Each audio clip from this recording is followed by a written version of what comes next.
All right, good people, it's that time. Seems like the time here ends up being too short. Here for 3 days, 2 nights, and let's take a look and see what we've gotten accomplished here. We were up under the house here. We've gotten the floor supported underneath there and jacked up, which is great. We ended up taking out a little bit more of the chimney here. We ended up removing and cleaning out up underneath the basement. This is where a floor furnace was. I'm going to need to put a few extra pieces of wood in here to support it better, so that way it's truly snug. This was another big piece that we ended up having to deal with. It's kind of a pain in the rear end, but getting these headers put up in place to support the floors above it, and of course to shore these in. So now I tell you what, that sucker is tight.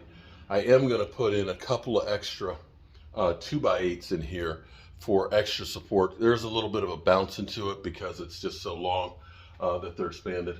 And we've actually got our kitchen entranceway. This is just going to be a case opening here into the kitchen. We don't need a door to go in there. We've got, of course, oh man, how did I forget? Hold up. I don't know how I forgot, but check this out. So here we go. Look at that. These are some ideas for flooring in here. So that might be too much black. Now we could do the outside of the tub black. If we did that, I think this would end up being really kind of cool. Or we could just go with the old style and have the small ones like that. Or we could use something like this in the shower, or even something like this with the black and the white in there. Or we could use a combination of, like, maybe making this in the center of the shower and then putting this as the field, so you have that as an accent. Although I'm not sure I want to mix the two of those together, but the shower base will be over there, so you don't really see. But I do like this a little bit more than this one. I think that this is just going to be a little too much dark. Now that is kind of interesting too, although it looks like it's basket weaving. So for the walls, here's what we're thinking. We're going to go here on the wall, probably under the window with tile around the tub, and meet up into the shower. So I like these beveled ones, and we might do a combination of the bevel, different size ones, and these are bigger tiles here, and I think if we do that, these should be beveled as well to match up. So it could be that we use the bigger tiles to go in here and around into the shower, and I'm thinking that I might use beveled ones and then use some as back all the way to the ceiling. You tell me, what do you think? Do you like any of those patterns? Is that too much? For me, the fixtures are going to be black and square. So, you know, the device handles is all kind of boxy, kind of a wrought iron type of a look in here. And we're going to see if we can find like an old piece of furniture to go in here to make it for a sink, a vessel sink that'll sit on top of it. So that's what we got to start thinking about next week. I need to get a pipe cracker, crack the cast iron, and see what I've got down on the other side over there. And then start putting down cement board so we can start putting in all the rough ends for the pipes.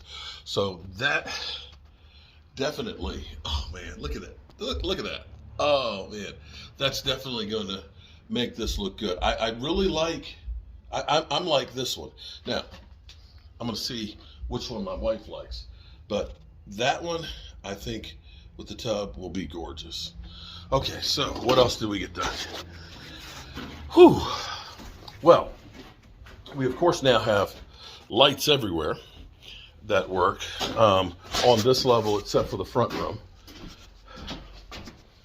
The wife has spent a day and a half with a heat gun and a putty knife scraping off all the old paint, and you can see that beautiful wood that's in there. New light switch over here with this light, which is a 3-way switch, So you can turn it on here, boom, or you can turn it on over there. Steps, solid as a rock. Up here, I've cut a hole where the ductwork is going to go into that section. Wow, it's a good ways up there. I sat up on top of that old brick. Here's what I'm learning about the brick. You see how this looks nice, the plaster wall, and over here, you see where that's kind of messed up, and right here, well, there's a reason to it. Because you look around at the rest of this, it's actually not in that bad a shape, right? There's a reason. In the corner of the roof here, let's see if we can see it. Oh, you can't see it up here. Corner of the roof where they met, there was a little leak. So this is where you see this rotted out. The moisture and stuff went on there, and that's why it rotted out. That's where it rotted here. That's where it rotted on down through there. Same thing on the other side. Now, another thing we got done. We can get up. Check. We can get up here. Look at that. Up in the attic. Woohoo! If you look over here, you'll see a little bit of daylight. That's where the water, where the leak was. We've got to get that filled. And the water came down and messed up the brick, the stucco and stuff on there. So Mike has been working on getting all the electrical run. He's almost finished in this space. Up in here, we've got a ceiling fan will be up in here as well. It's a small bedroom, but it'll be a nice bedroom. I think we're going to pull the plaster off in this room so you can see. Look at this brick. Handmade brick. Look at that. If that's not beautiful, I don't know what is. So we'll get that squared away and have that open. So that's what we have gotten done in here the last 3 days. Next week, I've got to get these boards up on the top so we start having a platform to start getting the ductwork and stuff in here. But every week it changes. I appreciate you guys. Peace. I almost forgot. Check it out. We have cable. Oh, we have the internet here. We have the internet here now. So we can actually send up content to you guys. And it was also a big day because we got our inspection done over here for our sewer line. Our supply line. It passed, and now it's covered over. So it's been a trying day. It's been a trying day for me, trying to get everything done. But we've gotten a lot accomplished. This week. I'm Mark Holmes, and I appreciate each and every one of you guys. And I'll see you soon.